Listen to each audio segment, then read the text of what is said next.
IDF-ന് സാധിക്കുന്നുണ്ട്. അതിനാൽ തന്നെ നമുക്ക് ഇസ്രായേലിലെ നിലവിലെ ഒരു അപ്ഡേഷൻ നമുക്ക് അറിയേണ്ടതുണ്ട്. ഇസ്രായേലിൽ നിന്നും ആശ തോമസ് നമ്മോടൊപ്പം ചേരുകയാണ്. അങ്കമാലി സ്വദേശിയായിട്ടുള്ള ആശ തോമസ് ഇസ്രായേലിൽ നിന്നും നമ്മോടൊപ്പം ചേരുന്നു. ആശ തോമസ്, സ്വാഗതം. അവിടെ സേഫായിട്ട് തന്നെ ഇരിക്കുന്നു എന്ന് തന്നെ വിശ്വസിക്കുന്നു.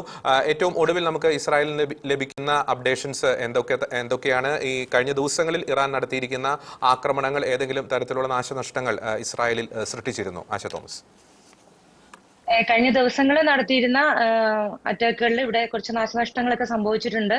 അതുപോലെ തന്നെ കുറച്ച് പേരുടെ മരണം സ്ഥിരീകരിച്ചിട്ടുണ്ടായിരുന്നു. അതുപോലെ തന്നെ കുറച്ച് ആളുകൾക്ക് ഒരുപാട് പേർക്ക് പരിക്കേറ്റിട്ടുണ്ട്. അങ്ങനെ പക്ഷെ ഒരുപാട് അറ്റാക്കുകൾ വരുന്നുണ്ടെങ്കിലും ഇസ്രയേലിലെ IDF-ന്റെ ഡിഫൻസ് ഫോഴ്സിന്റെ കാര്യങ്ങൾ, നമ്മൾ പറയുന്ന കാര്യങ്ങൾ അനുസരിച്ച് അവർ തരുന്ന സെക്യൂരിറ്റിയിൽ നമ്മൾ സേഫായിട്ട് ഇരിക്കുന്നുണ്ട് എന്നുള്ളതാണ്. ഇന്ന് രാവിലെ ഒരു 5:58 ഇവിടെ ജെറുസലേമിൽ ലാസ്റ്റ് അലാം അടിച്ചതും ഇവിടുത്തെ മിസൈൽ വന്നിരിക്കുന്നതും. ഇന്നും ബെറ്റ്ഷെമെഷില് ഒരു ഹിറ്റ് ഉണ്ടായിട്ടുണ്ട്. അതിൽ ചെറുതായിട്ടുള്ള നാശനഷ്ടങ്ങളൊക്കെ സംഭവിച്ചിട്ടുണ്ട്. യുദ്ധമല്ലേ, അപ്പൊ എല്ലായിടത്തും നാശനഷ്ടങ്ങളൊക്കെ സംഭവിക്കുന്നുണ്ട് എന്നുള്ളതാണ്. ഓക്കെ, വളരെ ആശ്വാസകരമായിട്ടുള്ള ഒരു കാര്യം തന്നെയാണ്, വാർത്ത തന്നെയാണ്. മറ്റൊരു കാര്യം കൂടി, ആദ്യ ദിനങ്ങളെ അപേക്ഷിച്ച് ഇറാന്റെ ഭാഗത്തു നിന്നും ഇസ്രായേലിലേക്ക് വരുന്ന ആക്രമണത്തിന്റെ ഒരു തോതിന് അതിനൊരു കുറവ് സംഭവിച്ചിട്ടുണ്ടോ? തീർച്ചയായിട്ടും ആദ്യ ദിനങ്ങളെ അപേക്ഷിച്ചിട്ട് ഇസ്രായേലിലേക്ക് ഇപ്പോ വരുന്ന ഇതിന്റെ തോത് കുറവാണ്, വളരെയധികം കുറവാണ്. ഇന്നിപ്പോ ഇവിടെ പൂറിം ആഘോഷമാണ്. ഇവിടുത്തെ നമ്മുടെ ഹോളി പോലെ തന്നെ ഒരു ആഘോഷമാണ്. ഇവിടെ സാധാരണ പോലെ തന്നെ ജനങ്ങൾ പോകുന്നു. എല്ലാ പ്രാവശ്യത്തെയും പോലെ തന്നെ ആഘോഷം നടന്നുകൊണ്ടിരിക്കുന്നു എന്നുള്ളതാണ്. എന്നിരുന്നാലും ഇപ്പൊ നമുക്ക് എപ്പോഴും ഇവിടെ സെക്യൂരിറ്റി സൗകര്യങ്ങൾ ഉണ്ടായിരിക്കുന്നതുകൊണ്ടും എല്ലാ രീതിയിലും നമുക്ക് സപ്പോർട്ട് ഉള്ളത് കൊണ്ടും ഒരു കുഴപ്പമില്ലാണ്ട് പോകുന്നു.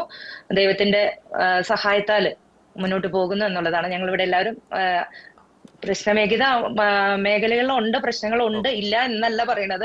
എന്നിരുന്നാലും ഞങ്ങൾ ഇവിടെ സേഫ് ആണ് എന്നുള്ളതാണ്. ശരിക്കും ആശ്വാസകരമായിട്ടുള്ള വാർത്ത തന്നെയാണ്. എല്ലാവരും അവിടെ സേഫായിട്ട് തന്നെ ഇരിക്കുന്നു.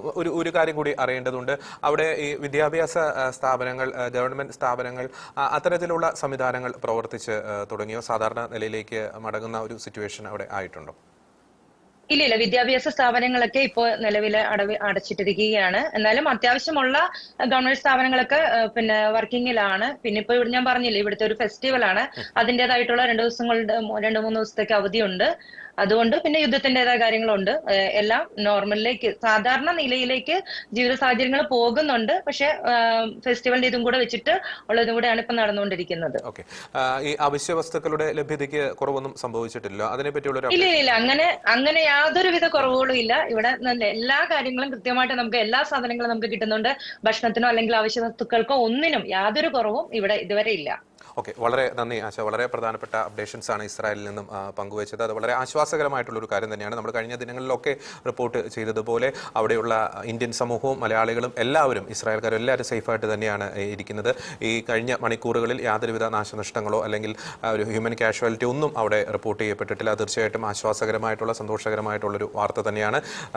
ഇസ്രായേലിൽ ജോലി ചെയ്യുന്ന മലയാളികൾ, അവരുടെ ബന്ധുക്കൾ ആരെങ്കിലും ഈ ഒരു പ്രോഗ്രാം കാണുന്നുണ്ടെങ്കിൽ തീർച്ചയായിട്ടും മനസ്സിലാക്കുക, അവിടെ നിങ്ങളുടെ പ്രിയപ്പെട്ടവരെല്ലാവരും സേഫായിട്ട് തന്നെയാണ് ഇരിക്കുന്നത്. യാതൊരുവിധ ഭീതിയുടെയോ ഒരു ഭയത്തിൻ്റെയോ അന്തരീക്ഷം അവിടെ നിലനിൽക്കുന്നില്ല. അവശ്യ വസ്തുക്കളൊക്കെ കൃത്യമായിട്ട് തന്നെ ലഭ്യമാക്കിയിട്ടുണ്ട്. അതിൽ ദൈനംദിന കാര്യങ്ങളൊക്കെ വളരെ കുഴപ്പമില്ലാതെ തന്നെ മുന്നോട്ട് പോയിക്കൊണ്ടിരിക്കുന്നുണ്ട്. എങ്കിലും യുദ്ധസമാനമായിട്ടുള്ള സാഹചര്യം നിലനിൽക്കുന്നുണ്ട് എന്ന വളരെ പ്രധാനപ്പെട്ട ഒരു അപ്ഡേഷൻ തന്നെയാണ് ആശ ഇസ്രായേലിൽ നിന്നും പങ്കുവച്ചത്. വളരെ നന്ദി. Thank you. നമുക്ക് തീർച്ചയായിട്ടും ഇസ്രായേലിനെ സംബന്ധിച്ചിടത്തോളം ഇസ്രായേൽ പ്രതിരോധ സേനയ്ക്ക് അഭിമാനിക്കാവുന്ന ഒരു കാര്യം തന്നെയാണ്. ഇത്ര വലിയൊരു യുദ്ധം നടക്കുമ്പോൾ പോലും സാധാരണക്കാരായിട്ടുള്ള ജനങ്ങൾക്ക് കാര്യമായിട്ടുള്ള ഒരു കാഷ്വാലിറ്റി സംഭവിക്കാതെ, കാര്യമായിട്ടുള്ളൊരു നാശനഷ്ടം സംഭവിക്കാതെ ശക്തമായിട്ടുള്ള ഒരു പ്രതിരോധം തീർക്കുവാൻ ഇസ്രായേൽ പ്രതിരോധ സേനയ്ക്ക് സാധിച്ചിട്ടുണ്ട് എന്നത് അവർ